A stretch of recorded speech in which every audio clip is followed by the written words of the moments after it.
السلام عليكم ورحمة الله تعالى وبركاته وعن أول أكسن إذن هانتين بمير كستا نقطع وليسان حل كستا إيا وقت كستا إذن تخيبا كسور دوادا چنال كامير الخطرة بودكاست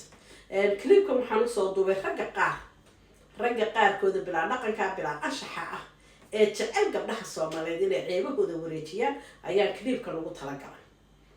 waxaan arkay bariyahan oo baraha bulshada aad iyo aad loo wadwaday gabar yar oo Soomaaliyeed oo lagu magacaabo Bilan Cusmaan inuu aabaheedna Cusmaan habaan u malaynaya Bilan waxaad u wareejinaysay sidii qof ay dishay sidii ay karaamka adduunka ugu xun ay gashay sidii ay bangiyada adduunka soo dhacday ayaad ceebaheeda u wareejinaysaa Bilan gar iyo gardarraba waxay samaysay inagu ma ogin hadday gashay xitaa dambigaas inagu waynu saboorayna sababtoo ah waa gabadheeni ilaahay ayaa kula xisaabtamaya qof kasta qaladka uu galo iyo wuxuu galo ilaahay baana ka cafiin kara not you not me not anyone else marka waxaan dhihi lahaa nimanka Soomaaliyeed ee maanta intay Bilan garab istaagi lahaayeen tusi lahaayeen ninkaas xun ee gaalka ah ee ay meel ka gasho weyday ee saa u daba ordayay uu rabo inuu sharafteeda ku ciyaaro inaynu lugta u sii qabano horta aad iyo aad baan uga xumaa ma jiro hal nin oo intuu xitaa luqadda ay dalka uu ninkaasi ku nool yahay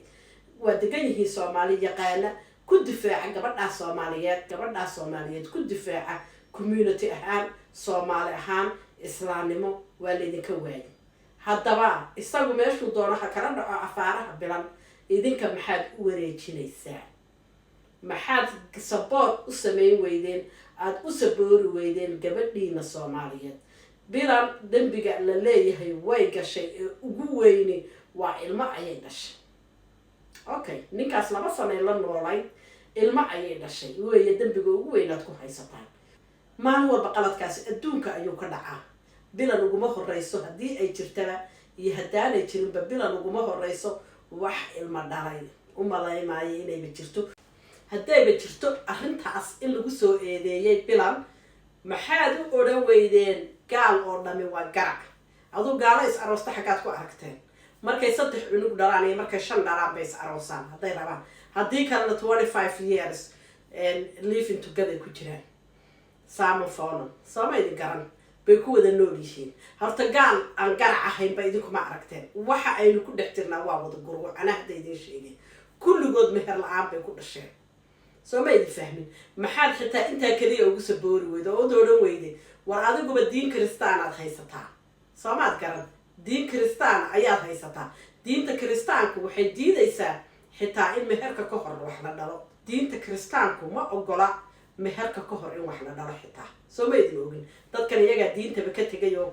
waxyaalo kale iska walaaqday Bilan hadday arrintaa xitaa jirto ma ku saboori kari weydeen sababta qalad hadday gashay ilaahay baa kula xisaabtamaya innagayna ma qusayso inagu kula xisaabtami mayno inaga layna weydiin maayo famil qurux badan bay ka dhalatay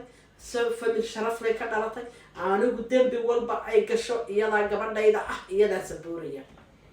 dambi walba ay gasho Bilan anigu iyada gabadhayda iyada sabooraya qofkuna waa bini aadan waa qaldama waa hadday jirto arrintan inaana jirin baaba loo badinaya marka ragga Soomaaliyeed ee gabdhaha Soomaaliyeed saa u wareejinaya ceebahooda sheeb ayuu la isku xishoodo gabdhihiina idinku markay haysataan waa bangarana in marka cadow gaalahi ku dhagan yahay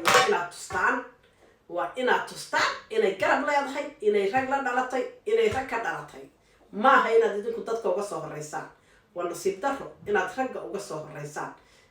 cadowgeena ah ragga cadowga gabdhaha Soomaaliyeed ah inaad idinku uga soo horeysaan oo cadowga koowaad noqotaan waxaan maqli jiray cadowga dibadda cadowga gudaha ka xun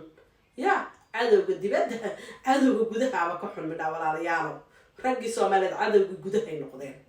war yaa ilaahay yaqaano war maxaa gabadhan ka wareejinaysaan Soomaali meeqa caruur lagu dhalay bilaa aaba ah Soomaad garan meeqa halkan qurbahan islaamo waaweynaaday oo iyada dhali kara baa nimankii hoosta ku haysto 3 dalaaqa iga raali ahaada hadalkii ayaan idinku badiyay aad iyo aad baan uga xumahay marka ragga Soomaaliyeed waxaan kula talin lahaa inay ka waantoobaan gabdhahooda ay caayayaan ay darbiyada la taagayeen habeen iyo maalin rag isbedelay oo total xalimo noqday waanu aragnay haddaba waxaa jira rag fara badan oo qalbada xalimooyinka ah ragga noocaas u dhaqmaya rag waa soo sheer gareeyeen oo way sheegeen arrinta jirta iyo wuxuu ninku yiri ragna aflagaada iyo cay iyo inay ilmaha dhashay iyo inay ninkaa la noolay bayba xaqiijinayeen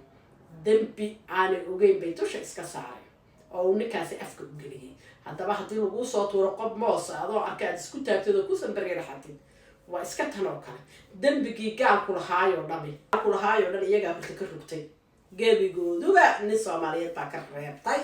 oo kala degay marka waxay oran lahaa markaan inagu aynuba ishaysano isjiijiidane marka bal dad kalena haystaa oo weliba shisheeye ah gabadhiina saboor gareeya bilan dambi may gelin waxna may gelin sharafteedii karaamadeeda iyo cirdigeeda ayaa rabina in lagu ciyaaro mana dhacayso hooyooyin bay leedahay aabayaal bay leedahay garab taagan kuna sabooraya in allaale intii saboortayna waxaan leeyahay الله هيدا بركة إذا كانوا كوينا إلهي بس بورية أنت ديك حوية أنت قبل ده عايسة بلا ديك عنو مالنا الصومالي ما ضينا كويرت هاي وركي وحن كسو قبل يا الصومالي هذا وجود هذا سكون نقطتين إسكداعي إسكإلالية هذا بدي بدأ والسلام عليكم ورحمة الله تعالى وبركاته أنت إنه كل مدونة كان كبير لمدة وحن إذا كجت جاي سدا إيو نبت كبير إيه إس عرقت دمبة أو حيسالة